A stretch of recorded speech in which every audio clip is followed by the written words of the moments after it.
На денот на роденденот доби вознемирувачка порака. Службеното возило паркирано во близина на неговиот дом беше опожарено. Кој го запали автомобилот на директорот на Идризово, Зоран Јовановски?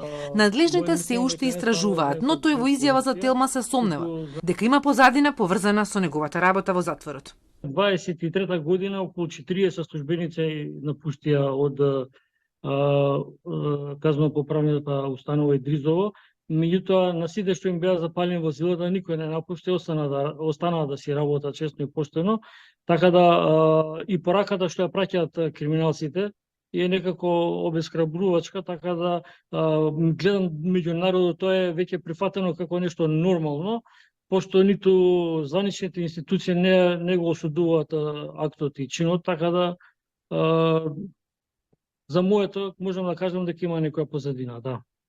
На каква позадина се сомневате? Може ли барем во кој правец поврзана со вашата функција во затворот или пак? Па да, она што го заложуваме да биде честно, поштено и правилно да се работи во затворот. Состојбата во затворот што го предводи останува алармантна, потврди Европскиот комитет за спречување тортура во извештајот за Македонија објавен во петокот. Се истакнува физичко злоставување од страна на персоналот, високо ниво на насилство меѓу затворниците и нехигиенски небезбедни услови, сериозна пренатрупаност во затворениот дел, но и распространета корупција на персоналот. Јовановски проблемот го лоцира во недостигот на финансии.